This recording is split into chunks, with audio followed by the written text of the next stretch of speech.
کھلا لیا جا سکتا ہے, یعنی بہت سے طریقے ہیں جس میں یہ سارا معاملہ نہ کرنا پڑتا. لیکن ہوا یہی ہے کہ خواتین جذباتی ہوتی ہیں, خاص طور پہ بیویاں جو ہے نا, جب ان کو شوہر کے اس طرح افیئر کا پتہ چلتا ہے تو وہ بالکل بے قابو ہو جاتی ہیں, بالکل بے قابو ہو جاتی ہیں.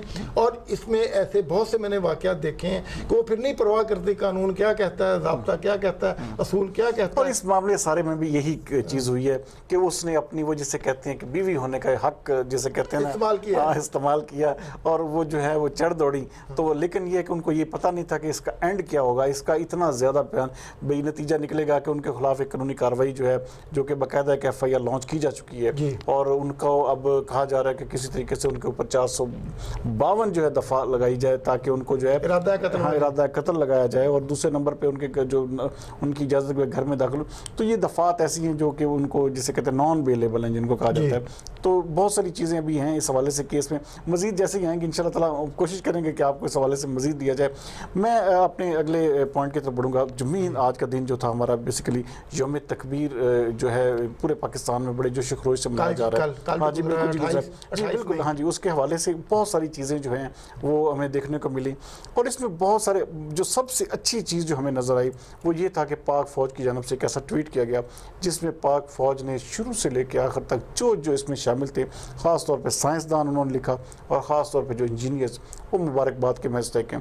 تو یہ میرے خیال میں پاک فوج کی طرف سے ایک بہت ہی اچھے جذبے کا اظہار کیا گیا کہ جس نے بھی اس میں حصہ ڈالا اس کو کیا کہیں گے اس حوالے سے. دیکھیے جی, اگر اس کی ہم تاریخ دیکھیں ایٹم بم کی, تو ایٹمی پروگرام جو تھا یہ 1974 میں اس وقت فیصلہ کیا گیا جب انڈیا نے 5 ایٹمی دھماکے کر کے تو اپنے آپ کو ایٹمی ممالک کی صف میں شامل کیا. اچھا, اس وقت خطے میں طاقت کا توازن بگڑ گیا. انڈیا اس وقت رشیا کی گود میں بیٹھا تھا اور دوسرے بلاک میں پاکستان امریکہ کے بلاک میں تھا. تو اس وقت یہ اس توازن کو برقرار کرنا بہت ضروری تھا, برقرار رکھنا بہت ضروری تھا. تو اس وقت کی جو ہمارے لوگ تھے, فوج تھی, سول حکومت تھی, سب نے مل کے ایک فیصلہ کیا کہ ملک میں ایٹمی پروگرام شروع کیا جائے. اس کے لیے پھر ڈاکٹر عبدالقدیر خان کو رابطہ کیا گیا, ان کو بلایا گیا, بات کی گئی. اس میں کوئی شک نہیں کہ اس کا جو رسمی منظوری تھی وہ جناب ذوالفقار علی بھٹو نے دی تھی. اس وقت وہ وزیر اعظم تھے, انہوں نے اس کی رسمی منظوری دی تھی, انہوں نے اس پروگرام کا آغاز کیا تھا. اس کا سہرا بہرحال ان کے سر جاتا ہے. لیکن اس کے بعد کیا ہوا, ابھی جسٹ 2-3 سال گزرے تھے.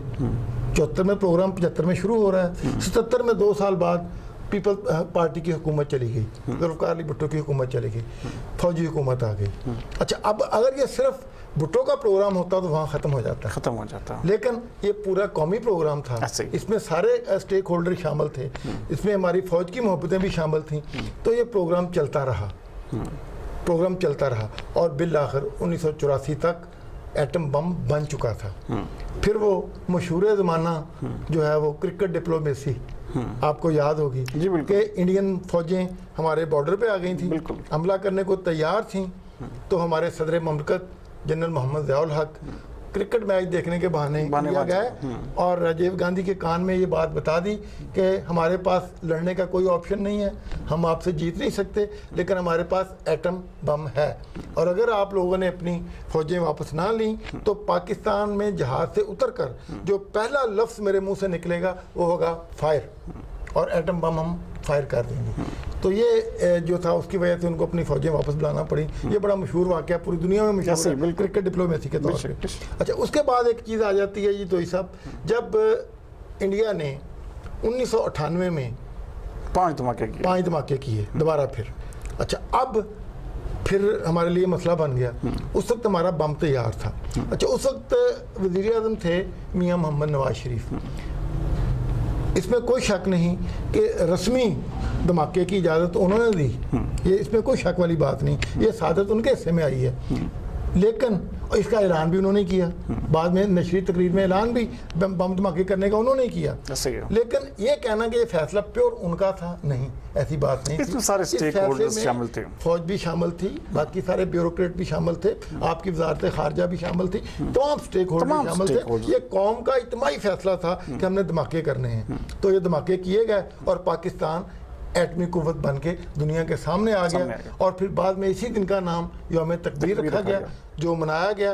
اور جیسے آپ نے فرمایا کہ فوج کا ٹویٹ بہت زبردست تھا, انہوں نے تمام جو سٹیک ہولڈر تھے ان کو اس میں باقاعدہ انہوں نے واضح طور پہ کوئی اپنے لیے نہیں سارا کریڈٹ لیا کہ جی فوج نے بنایا ہے, نہ انہوں نے کسی اور کو دیا, بلکہ انہوں نے سائنسدانوں کو, انجینئرز کو, سیاستدانوں کو, بالکل تمام حکومتوں کو, تمام وزراء اعظم کو, تمام لوگوں نے جنہوں نے اس میں حصہ لیا. انہوں نے کہا کہ شروع سے لے کے آخر تک جس نے چھوٹا سا کردار بھی ادا کیا ہے وہ ہماری طرف سے یہ بڑا متوازن بیان تھا اور بڑا پن ہے, بڑا پن ہے ان کا. اور دوسری بات یہ کہ یہ بہرحال ہمارے لیے فخر کی باعث ہے جتوئی صاحب ایٹم بم کا ہونا. اگر ایٹم بم نہ ہوتا تو ہمارے دشمن نے آج ہمیں رگڑا ہوتا. تو یہ ایٹم بم ہی ہے جس کی وجہ سے ہم آج محفوظ ہیں, ہماری قوم محفوظ ہے, ہمارا ملک محفوظ ہے, ہم سلامتی کے ماحول میں جی رہے ہیں. تو یہ ایٹم بم جو ہے یہ ہماری سلامتی کی ضمانت ہے. تو جن لوگوں نے یہ بنایا ہے ہم تو ان کے لیے ان کو آج بھی سلوٹ کرتے ہیں, خراج تحسین پیش کرتے ہیں کہ انہوں نے ملک کی بہت بڑی خدمت کی. میں پروگرام کے آخر میں بالکل میں آپ سے جاننا چاہوں گا کہ کووڈ-19 آپ کو پتہ ہے کہ جس طرح کی پوری دنیا میں اس وقت پھیلا ہوا, لیکن پاکستان میں آہستہ آہستہ کاروباری جو سرگرمیاں کھل رہی ہیں, پاکستان میں بہت ساری چیزوں کے ساتھ ساتھ ٹرانسپورٹ بھی کھل چکی ہے, اور باقاعدہ کل جو پنجاب کی حکومت کی جو ایک میٹنگ ہوئی اس میں ریسٹورنٹس بھی کھولنے کا فیصلہ کیا جا چکا ہے. تو کیا کہیں گے سارے سینیریو میں کہ کیا ہم صحیح سمت میں جا رہے ہیں؟ اور ہاں ایک جو خاص چیز میں آپ کو بتانا چاہوں گا کہ پاکستان کو ٹاپ 20 ممالک میں شامل کر لیا گیا جو کہ کرونا وائرس سے جنگ جیت چکے ہیں. جو تو اس سے بات یہ ہے کہ اس میں کوئی شک نہیں کہ اللہ کی خاص مہربانی سے ابھی تک ہمارا ملک بہت محفوظ ہے. کرونا میں وہ مریضوں کی تعداد نہیں ہے جو دنیا میں بنی ہے, وہ اموات کی شرح نہیں ہے جو دنیا نے بھگتی ہے. 3 لاکھ لوگوں میں سے صرف 1200 لوگ. تو یہ ابھی اللہ کی خاص مہربانی ہے. تو بات یہ ہے کہ یہ مسئلہ ابھی حل ہوتا نظر نہیں آ رہا. ابھی اس کی نہ تو ویکسین بنی ہے نہ اس کی دوائی بنی ہے. اچھا, اس کا یہ حل بھی کوئی نہیں ہے کہ اس کو آپ لاک ڈاؤن لگائے رکھیں. لاک ڈاؤن بھی اس کا کوئی حل نہیں ہے. یہ اب دنیا نے بھی مان لیا ہے, اور ہمارے وزیر اعظم پہلے دن سے کہہ رہے ہیں کہ لاک ڈاؤن مسئلے کا حل نہیں ہے. اب پوری دنیا نے بھی اس مسئلے کو مان لیا ہے. اچھا, اس کا صرف ایک ہی حل ہے, وہ حل ہے خود لوگوں کا احتیاط کرنا. بے شک میں انتہائی افسوس کے ساتھ کہوں گا کہ جو پچھلا ہفتہ میں نے آبزرو کیا ہے, لوگوں کو دیکھا ہے عید کے دنوں میں عید کے دنوں میں, عید سے چند دن پہلے, عید کے دنوں میں, عید کی چھٹیوں میں لوگوں نے کوئی ایس او پی کا خیال نہیں رکھا, کوئی سوشل ڈسٹینس نہیں رکھا, کوئی لوگوں نے ماسک نہیں پہنا, کوئی لوگوں نے سینیٹائزر یوز نہیں کیے, کوئی ہاتھ صاف نہیں کیے, کچھ نہیں کیا. تو یہ بہت ہی افسوسناک بات ہے. ان چیزوں کو کنٹرول کرنے کی ضرورت ہے. اس کو اگر آپ کہیں نا کہ حکومت ڈنڈے سے کنٹرول کر سکتی ہے تو یہ نہیں ہوگا. حکومت 10 دن کے لیے, 15 دن کے لیے, مہینے کے لیے تو کنٹرول کر سکتی ہے. حکومت اس کو سالوں کے حساب سے کنٹرول نہیں کر سکتی.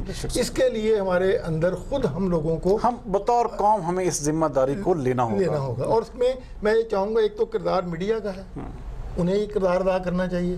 ہمارے ممبر کا ہے, انہیں یہ کردار ادا کرنا چاہیے. ہماری جو ٹائیگر فورس بنی ہے اداکاروں کی, ان کا یہ فرض ہے کہ وہ لوگوں کو موٹیویٹ کریں, لوگوں کو یہ بات سمجھائیں, لوگوں کو یہ بات بتائیں. اور باقی ہمیں بھی جو لوگ, جس بندے کو یہ بات سمجھ آتی ہے, جس کو نہیں سمجھ آ رہی, اس کو پیار سے, محبت سے سمجھانے کی کوشش کرے, کیونکہ اس کا احتیاط کے علاوہ کوئی علاج نہیں ہے. اس کا اور کوئی صورت ہی نہیں ہے کہ ہم احتیاط کریں. ناظرین, جیسے کہ آپ سن رہے تھے کہ تنویر بتاث کہہ رہے ہیں کہ کووڈ-19 کے حوالے سے واحد ہمارے پاس ایک احتیاط بچ گئی ہے جس کو جو کرونا کے علاج کے لیے استعمال ہو سکتی ہے. اس کے علاوہ ابھی تک کوئی ایسی ویکسین, کوئی ایسی دوائی جو ہے وہ ابھی تک معرض وجود میں نہیں آئی, اور کوئی ایسی چیز نہیں ہے جس سے ہم بچ سکیں. تو ہمیں سوائے احتیاط کی کوئی چیز اس سے نہیں بچا سکتی.